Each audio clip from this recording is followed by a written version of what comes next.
On this Memorial Day, Judy Woodruff is back with the latest from the NewsHour bookshelf. Pulitzer Prize-winning author Jon Meacham is best known for his presidential biographies of Andrew Jackson, Thomas Jefferson, and most recently George Herbert Walker Bush. Last month, Meacham delivered a eulogy during the funeral service for former First Lady Barbara Bush. The Soul of America, The Battle for Our Better Angels, is Meacham's latest book. And Jon Meacham, welcome back to the NewsHour. Thank you for being here. Thank you. So you write that the idea for this came when you had a colleague call you up after the terrible events in Charlottesville, Virginia last summer. A woman died in that white nationalist rally. Right. How did this get from that to the book? Well, it kept rattling around in my head that we have been here before. American history, we tend to think of in nostalgic terms, and nostalgia is a powerful narcotic. But in a way, it does a disservice to the past. It suggests that somehow or another the struggles of the past were not as pitched or as contentious as our own. And what we've done again and again in American history is run it very close to try to get things right. But we've always managed to get to higher ground.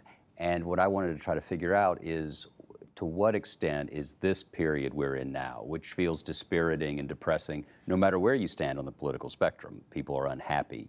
How does this compare to moments in the past where division seemed to be the rule, not the exception? Did you find true parallels then? Well, Mark Twain is supposed to have said that history may not repeat itself, but it does rhyme. History should not be cultural Zoloft, but it can give us perspective. It can give us a sense of proportion. At what point should we light our hair on fire? At what point should, just to pick an example at random, should a given tweet really upset us? And trying to create that sense of proportion by putting this moment in context with Andrew Johnson, a president during Reconstruction who issued a state paper saying that African Americans were genetically incapable of self-government, or Joe McCarthy, who chased after innocent people using the media of the day to create this hysterical feeling.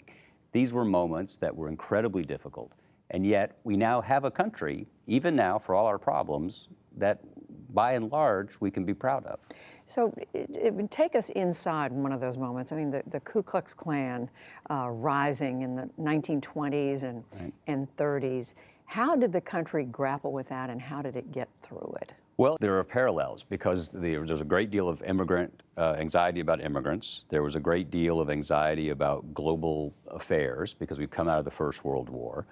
And a middle class, working class, white movement refounded the Ku Klux Klan. Members of Congress, there were senators, there were governors who were explicitly members of the Klan. How do we get through it? One thing is Calvin Coolidge limited immigration, so it took some of the oxygen out of the fire. But also a free press said this is not who we are. Harding and Coolidge said this is not who we are.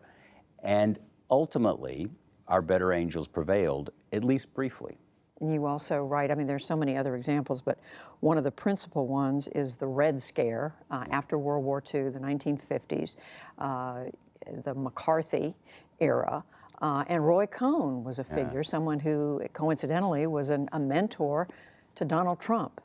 We hope it's coincidental. I think in many ways the early 1930s and the early 1950s are the most analogous periods. The early 1930s, we had a real question about whether democratic capitalism would survive the decade. President Roosevelt could have assumed the powers of a dictator if he had been so inclined. In the early 1950s, Joe McCarthy gives a speech in February of 1950 at Wheeling, West Virginia, saying, "I have in my hand the names of 205 communists." He didn't tweet it, but he might as well have. And it lasted about 4 years. And what happened was he understood the media. He understood how wire services worked. He understood radio. He understood television. He understood how to control the narrative. Any of this sound familiar? Yeah. But what happened? The people in Congress stood up. Margaret Chase Smith, Republican of Maine, was one of the first. They ended up censuring him, and they ended up arguing that America is most herself when we widen the definition of what we mean by equality, not when we narrow it. One of the questions one comes away with is, can it really be compared to today when you've got this explosion of social media, Twitter, Facebook, and all the rest of it? Just this nonstop environment of news and conflict. Well, but if you imagine if you lived in a pre-print universe, having a newspaper come every week or every month seems like a suddenly crowded arena. Imagine the 1920s when radio suddenly nationalizes the culture. Imagine the early 1950s when television explodes. I think it's somewhat self-referential and self-defeating for us to think that this is the worst time ever. Just because something's happened before doesn't mean it's not happening now. But we can't, I think, suggest that our problems are insuperable because they're not unique. There has always been this struggle in what I call the American soul. People say, oh, the soul of the country is X. Actually, no. In Hebrew and in Greek, it means life or breath. So in the American soul, we have room for Dr. King, but we also have room for the Klan. And every era is defined by which side of that dichotomy wins out for a given period of time. I mean, everyone would agree the country is deeply divided right now, no matter which side you're on. But there are a lot of people who believe this president, this presidency is exactly what they wanted. Their cares and concerns cannot be dismissed. I wrote this book not because American presidents in the past have always risen to the occasion, but because the incumbent rises to it so seldom. And I do think there are lessons to be learned here. I wish the president and those who serve him would realize that posterity rewards the presidents who reach beyond their base, who try to unify the country and not simply cater to a given audience and a given predisposed set of supporters. And finally, how much does it matter that this is a president who I think many of the people around him say has not paid that much attention to American history? Oh, I think he's paid almost none. I had one conversation with him, and it was like pulling teeth, except pulling teeth might have been more fun. All I can say is that he's living in a house where there are portraits of people. Someday his portrait will hang there.